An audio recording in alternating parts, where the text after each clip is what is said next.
Hello जी, नमस्कार, सत श्री अकाल, अस्सलाम वालेकुम। केम छो, कैसे हैं आप सब लोग। मैं हूं आपकी अपनी ममता सचदेवा, एक बार फिर से आप सबके साथ में। आज का जो टॉपिक है वो मोस्ट पॉपुलर टॉपिक है, क्योंकि बहुत सारे लोग हजारों बार इस क्वेश्चन को, उसका आंसर सुनने के बाद भी श्योर नहीं हो पा रहे हैं कि क्या अगर कोई मैरिड है लड़का या लड़की, तो क्या वो कैबिन क्रू बन सकते हैं या नहीं बन सकते हैं। तो जैसा मैं हमेशा कहती हूँ, दो तरह के लोग चैनल पे आते हैं, जिनको सिर्फ आंसर चाहिए होता है और बाद में वो कमेंट सेक्शन में लिखते हैं अरे सीधा हाँ या ना बोल देते तो अच्छा होता, क्योंकि इतना लेक्चर देने की जरूरत नहीं है। पर आपको एक बात बता दूं, अगर किसी पहलू को अच्छे से समझना हो तो उसकी पूरी जानकारी को समझना भी जरूरी है। और जिनको सिर्फ हाँ या ना चाहिए, उनको मैं शुरू में ही उनका टाइम वेस्ट नहीं करती, उनको बता देती हूँ कि इसका आंसर हाँ और ना दोनों है। अगर आप मैरिड है तो आप कैबिन क्रू बन भी सकते हैं, अगर आप मैरिड है तो आप कैबिन क्रू नहीं भी बन सकते। लेकिन आपको इससे कोई आंसर क्लियर नहीं होगा, तो आपको वीडियो एंड तक देखनी ही पड़ेगी। तो चलिए करते हैं वीडियो की आज शुरुआत। सबसे पहले आपको याद करा दूं, मेरे दो चैनल है, travel with Mamta and hello cabin crew. चाहती हूं आप दोनों पे ही मुझे फॉलो करें, ताकि जो भी इंफॉर्मेशन कैबिन क्रू लाइफ से या ट्रैवल से जुड़ी हुई या मेरी जिंदगी से जुड़ी हुई है वो आप सबके सामने आ सके। दोनों इंस्टाग्राम पेजेस सेम नेम से हैं, उनको भी फॉलो कर लीजिएगा, जिनकी डिटेल्स आपको इस वीडियो के नीचे डिस्क्रिप्शन बॉक्स में मिल जाएगी। तो आज थोड़े ठंडे दिमाग से और आराम से इस चीज को समझेंगे, क्योंकि बात क्या है, पहले हमें बात करनी पड़ेगी इंडिया में जो एयरलाइंस हैं, जिनको हम डोमेस्टिक एयरलाइंस कहते हैं, और इंटरनेशनल एयरलाइंस को सेकंड पहलू में डिस्कस करूंगी, जहां पे इंटरनेशनल जो बाहर की एयरलाइंस आती हैं। इंटरनेशनल एयरलाइंस में भी दो सेगमेंट है। एक एयरलाइंस आती हैं जिसमें हमारे इंडियंस बहुत ज्यादा आते हैं, जो है मिडिल ईस्ट में एयरलाइंस, और उसके अलावा जो बाहर फॉरेन लैंड की एयरलाइंस हैं उनके ऊपर भी थोड़ी चर्चा करेंगे। और जो मेरा एक्सपीरियंस है बीइंग मैरिड, वो भी थोड़ा बहुत इस वीडियो में शेयर करेंगे कि क्या मैरिड होने के बाद कैबिन क्रू बनना, या कैबिन क्रू होने के बाद मैरिड होना, या जॉब में होते हुए मैरिज कर लेना, या क्या अलाउड है क्या नहीं अलाउड है। तो जितनी भी टॉपिक मतलब मैरिज से जुड़े हुए हैं उन सबको हम इस वीडियो में डिस्कस करेंगे। सबसे पहला सेगमेंट आपको मैं बताती हूं, आज से बहुत सारे साल पहले तक एयरलाइंस में मैरिड स्टाफ को एज अ कैबिन क्रू नहीं लिया जाता था, या अगर वो ज्वाइन करते थे मैरिड होने के बाद उनको बोला जाता था कि अब आप काम नहीं कर सकते हो। लेकिन कुछ सालों पहले ही ये जो है गवर्नमेंट की तरफ से रूल बना कि ऐसा नहीं होना चाहिए। अगर कोई स्टाफ है, उसकी शादी होती है या वो मदर बनती है, तो उसको जॉब से फोर्सफुली रिजाइन नहीं करवाया जाना चाहिए। तो बहुत सारी एयरलाइन ने इस चीज को अडॉप्ट भी किया है। लेकिन क्या ये चीज अभी तक पूरी एयरलाइंस फॉलो कर रही हैं? अनफॉर्चुनेटली नहीं।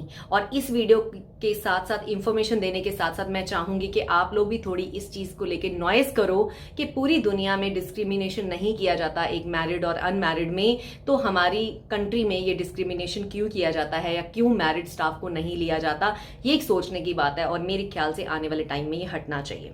तो अब आती हूं आपके आंसर की तरफ। डोमेस्टिक एयरलाइंस में इंडिया में बहुत सारी एयरलाइंस के, मैंने जब जॉब के लिए भर्ती हूं ना, ऑनलाइन जाके उनकी रिक्वायरमेंट पढ़ते हैं हम लोग उनके वेबसाइट के ऊपर, तो बहुत सारी एयरलाइंस लिखती हैं कि वो मैरिड स्टाफ लेते हैं, बहुत सारी एयरलाइंस में लिखा होता है सिंगल्स ओनली।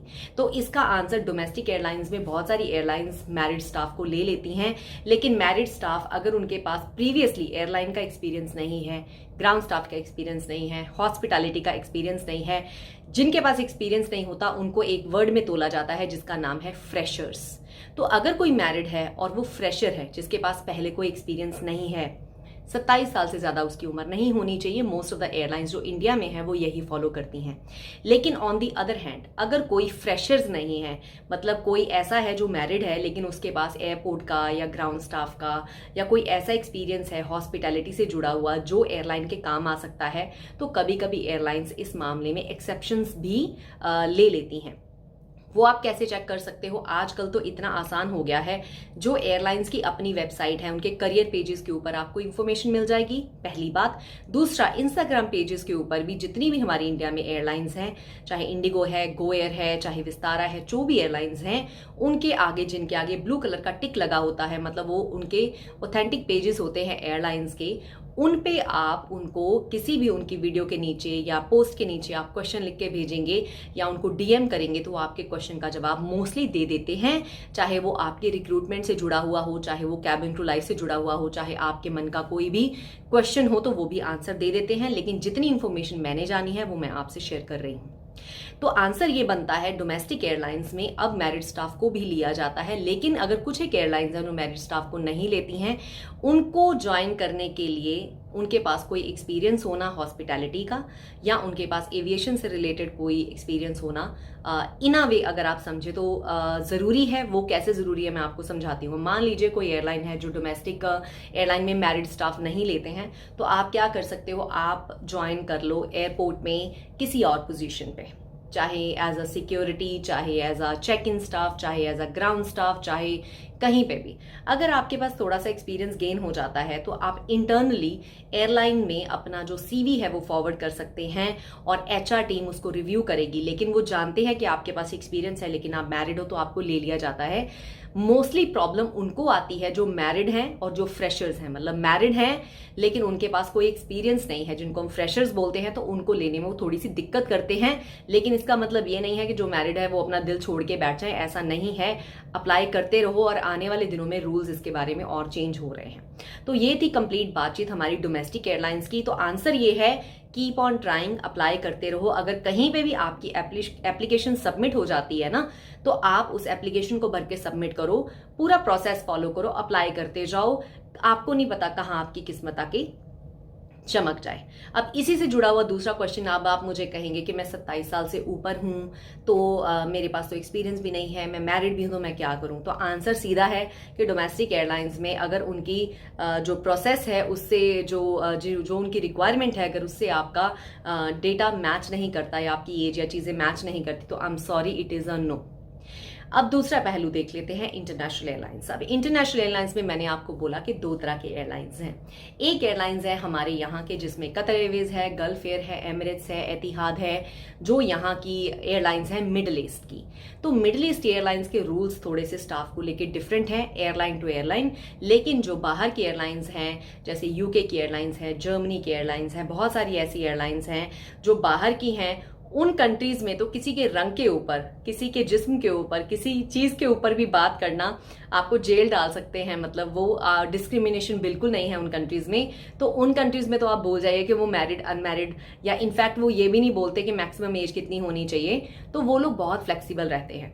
लेकिन उन एयरलाइंस में क्या होता है, जैसे लुफ्तांजा एयरलाइन है या वर्जिन अटलांटिक है, अगर उनमें इंडियन पासपोर्ट वाले को लेते हैं तो उसका बेस इंडिया रहता है। वो मैं आने वाली वीडियोज में आपको अच्छे से एक्सप्लेन करूंगी। अभी मैं आपका माइंड जो है डाइवर्ट नहीं करना चाहती उस तरफ, उसको फिलहाल आप टॉपिक को भूल जाओ। मेन बात जो आपको समझ लेनी चाहिए, वो जो सारी एयरलाइंस हैं वो मैरिड नॉन मैरिड बिल्कुल नहीं देखते और वो एज ब्रैकेट भी नहीं देखते। वो सिर्फ ये देखते हैं कि आप क्या हो, आप में कितने गुण हैं, आप किस तरह से इंटरव्यू अटेंड कर रहे हो, या आपका सीवी कितना अच्छा है। वो उस बेस पे आपको हायर कर लेते हैं और वो कोई डिस्क्रिमिनेशन नहीं करते।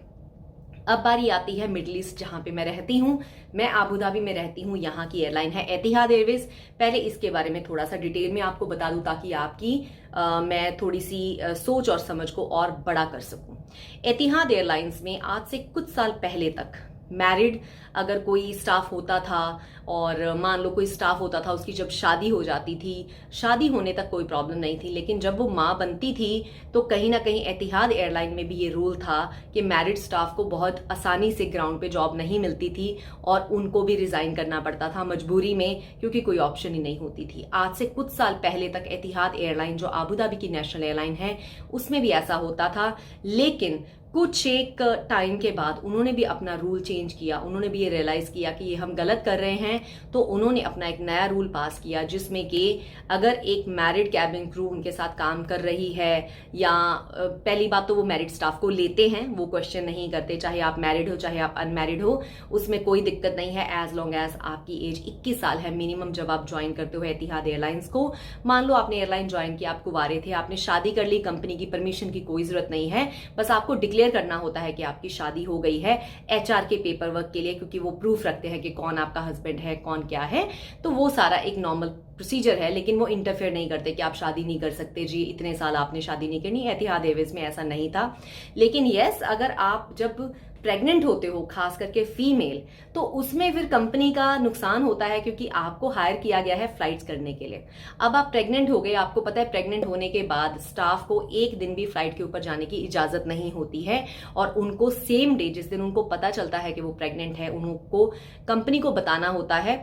जिस मैनेजर को जो स्टाफ रिपोर्ट करता है उस मैनेजर को ईमेल करनी पड़ती है ब्लैक एंड व्हाइट में तो वो एक्नॉलेजमेंट भेजते हैं कि यस हमें आपका मैसेज मिल गया है कि आप प्रेग्नेंट हो, आप अभी घर पे रुको कुछ टाइम के लिए जब तक कि कोई प्रूफ आप हमें नहीं दे सकते। और आपको इतना पता होना चाहिए कि जब एक लड़की माँ बनती है तो प्रेगनेंसी के कुछ दिन के बाद मतलब वो क्लियर पिक्चर आती है अल्ट्रासाउंड में, जिसमें बच्चे की हार्ट बीट नजर मतलब के बारे में जो भी लिखा होता है अल्ट्रासाउंड में, तो वो रिपोर्ट आने तक की वेट करनी होती है to give proof to the company कि आप सच में प्रेग्नेंट हैं या कोई मिस हैपनिंग आपके साथ नहीं हुई है। या ऐसा भी हो सकता है कभी कभी आप प्रेग्नेंट हो तो कुछ बाद में अनहोनी हो जाए with in that few weeks, तो कंपनी आपको बोलती है आप घर पे रुको। उसके बाद वो आपको कहते हैं रिपोर्ट लेकर आओ। रिपोर्ट लेके आप मैनेजर के पास जाते हो या आपकी कंपनी का जो मेडिकल सेंटर है वहां जाते हो। उसको देखने के बाद वो आपका फ्लाइंग लाइसेंस होता है, जिसके लाइसेंस के बेस पे आप फ्लाइट करते हो एज अ स्टाफ। तो वो लाइसेंस आपका कैंसिल कभी कभी कर देते हैं या ऑन होल्ड कर देते हैं कि अब आप फ्लाइट्स पे नहीं जा सकते एज अ स्टाफ। उसके बाद से जर्नी शुरू होती है आपकी। आपको दो ऑप्शन कंपनी देती है, कई कंपनियां देती हैं, कई कंपनियां नहीं देती। बहुत सारी कंपनियों में वो आपको बोल देते हैं कि आपको सॉरी टू से रिजाइन करना पड़ेगा। कुछ कंपनियां बोल देती हैं कि आपको मुझे डिस्ट्रैक्ट कर रहा था। कुछ कंपनियां बोल देती हैं कि आपको रिजाइन करना पड़ेगा। कुछ कंपनियां बोल देती हैं कि आप एज अ ग्राउंड स्टाफ या कहीं कोई ग्राउंड पे अगर जॉब है उसमें आप एडजस्ट कर लो। लेकिन मोस्ट ऑफ द केसेस में सब डिपेंड आपके एक्सपीरियंस के ऊपर ही करता है कि आपके पास अगर कोई गुण होगा, एक्सपीरियंस होगा, तभी आपको कोई डिपार्टमेंट जो है अपने साथ काम करने की इजाजत देगा। तो उस केस में क्या होता है, उस केस में सारी जिम्मेदारी आपके ऊपर आ जाती है। आपको ढूंढना पड़ता है ग्राउंड पे कि क्या जॉब्स अवेलेबल हैं। ये मैं बात बता रही हूँ हमारी कंपनी की जिसमें मैं काम करती थी, एतिहाद एयरवेज में, जो मेरे साथ भी हुआ था जब मैं प्रेग्नेंट हुई थी। तो उस टाइम पे कोई ज्यादा ग्राउंड पे कुछ वैकेंसीज अवेलेबल नहीं थी।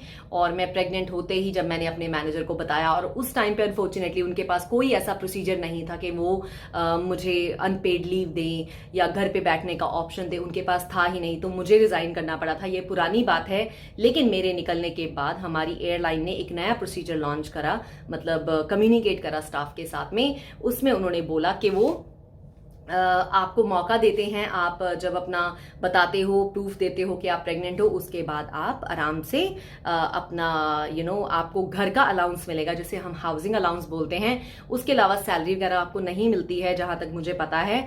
तो लेकिन एक मिनिमम आपको कुछ अमाउंट मिलता है पर मंथ। मैं एतिहाद एयरवेज की बात कर रही हूँ। तो आप पूरी प्रेगनेंसी अपना घर पे भी रह सकते हो, और अगर कोई जॉब अवेलेबल है ग्राउंड पे तो अगर आप उसमें एडजस्ट हो सकते हो तो आपको सैलरी मिलेगी। अगर घर पे रहोगे तो सैलरी नहीं मिलती है। एक मिनिमम अमाउंट घर के अलाउंस के तौर पे आपको मिलता है। तो अब 9 महीने के बाद आपको कुछ टाइम का ग्रेस दिया जाता है बेबी होने के बाद, और उसके बाद आपको फिट होकर वापस फ्लाइट पे आना होता है। तो ये कंप्लीट बात मैं बता रही हूँ आपको एतिहाद एयरवेज की, जो अभी करंट चल रहा है। आने वाले दिनों में कुछ चेंज हो जाए। ये सारी मैंने स्टोरी आपको इसलिए बताई है क्योंकि इस हर पहलू को अच्छे से समझ लेना बहुत जरूरी है।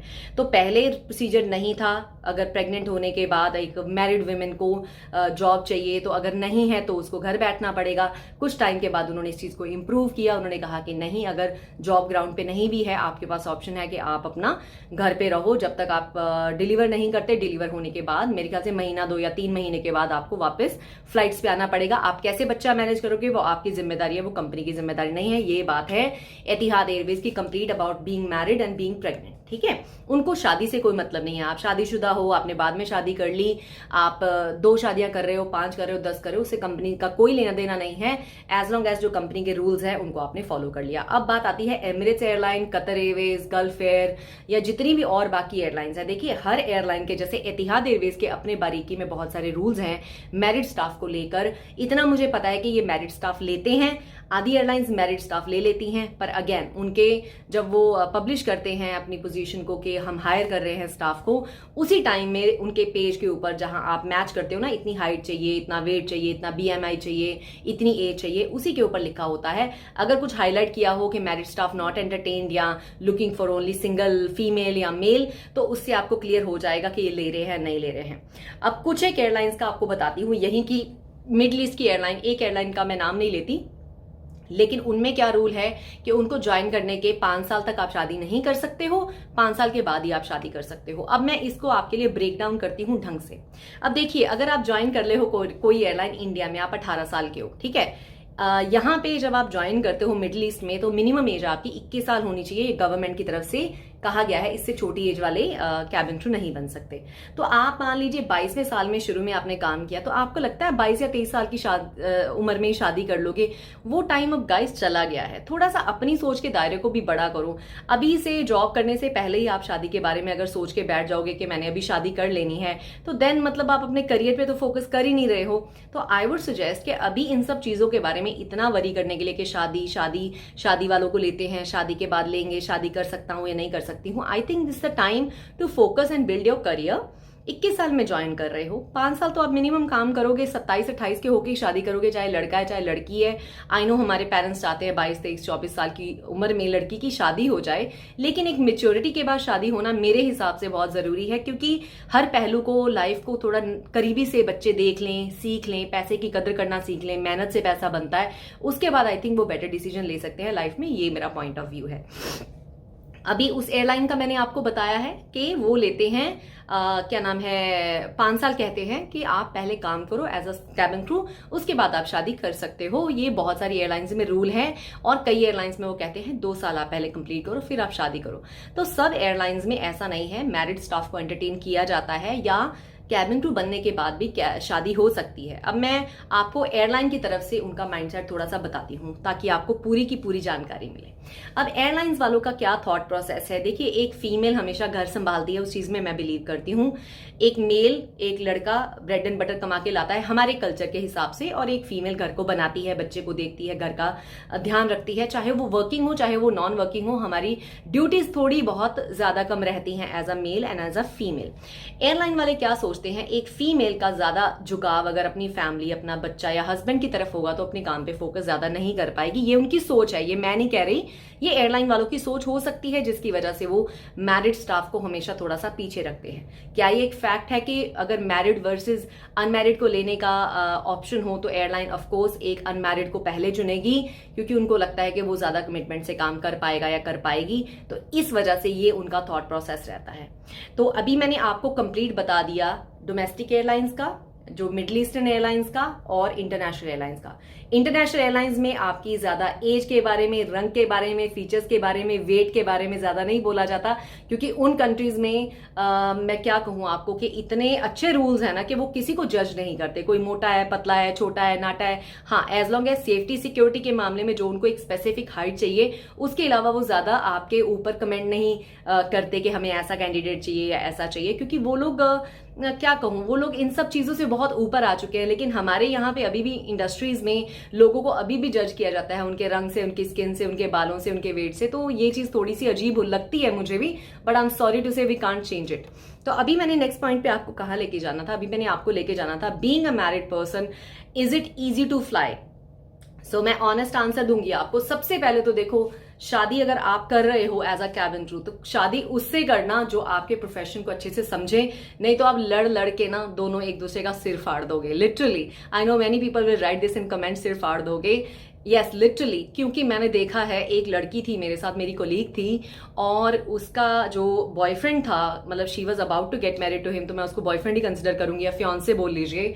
वो जब भी किसी लेओवर पे, मतलब बाहर होती थी, तो वो दोनों फोन के पे एक दूसरे के साथ कुत्ते बिल्लियों की तरह लड़ रहे होते थे, क्योंकि वो लड़का जो था वो ऑफिस जॉब वाला था और ये लड़की फ्लाइंग करती थी सारी जिंदगी। तो दोनों एक दूसरे के जॉब प्रोफाइल को समझ ही नहीं पाते थे। लड़का मॉर्निंग टू इवनिंग जॉब कर रहा है, शाम को फ्री है, लड़की की कभी रात की फ्लाइट है, कभी दिन की फ्लाइट है, तो वो एक दूसरे के प्रोफेशन को अंडरस्टैंड नहीं कर पाते थे। और लड़का बहुत शकी था कि ये पता नहीं बाहर जाती है, किसके साथ घूमती है, क्या करती है।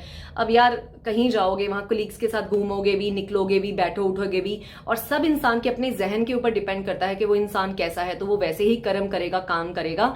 अच्छे और नेक लोग हर जगह हैं, बुरे और बुरे लोग भी सब जगह हैं, तो वो मुझे आपको बताने की जरूरत नहीं है। तो अगर आपका पार्टनर आप ढूंढो तो अंडरस्टैंडिंग वाला ढूंढो, उसके साथ बैठ के पहले उसको बताओ कि मेरी जॉब ऐसी है, this is what you expect, मैं रात को मेरी ड्यूटी रहती है और मैं बाहर होती हूं तो मेरे कोलीग्स मेरे साथ होते हैं, मैं बाहर होता हूं तो मेरी कोलीग साथ होती हैं। तो ये सारी चीजों को आप पहले क्लियर कर लें। ये बेहद ज़रूरी है। सेकंड, एज अ फीमेल थोड़ा सा डिफिकल्ट हो जाता है फ्लाई करना, क्योंकि एक फीमेल होती है ना जो घर का भी ध्यान रखती है ज़्यादा। मैं ये नहीं कहती, कई बार तो लड़के लड़कियों से ज़्यादा घर का ध्यान रख रहे होते हैं। सीरियसली मैंने ऐसे कपल्स भी देखे हैं, जो कि बहुत अच्छी बात है। लेकिन अगर एक जनरल रूल को लेकर चलें तो एक फीमेल ही घर बनाती है, तो फीमेल के ऊपर थोड़ी रिस्पॉन्सिबिलिटीज़ घर की, और अगर वो प्रेग्नेंट होने के बाद बच्चा होता है तो उस पर थोड़ी ज़्यादा बढ़ जाती हैं। और अगर उसके पास कोई हेल्प या असिस्टेंस नहीं है तो वो बहुत ज़्यादा उसके लिए काम हो जाता है। और बहुत लंबे अरसे तक अगर वो फ्लाई करे तो उसको अपनी सेहत का ध्यान जरूर रखना चाहिए, अपने खाने पीने का, स्विमिंग, जिम, अपना ग्रीन वेजिटेबल्स, फ्रूट्स।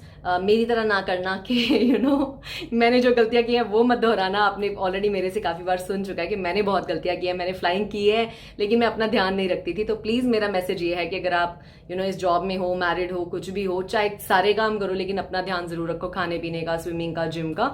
तो ये एक और पहलू हो गया। लेकिन इम्पॉसिबल कुछ भी नहीं है। और इस ब्रैकेट से निकल जाओगे शादीशुदा, नॉन शादीशुदा, अरे काम सारे सेम होते हैं।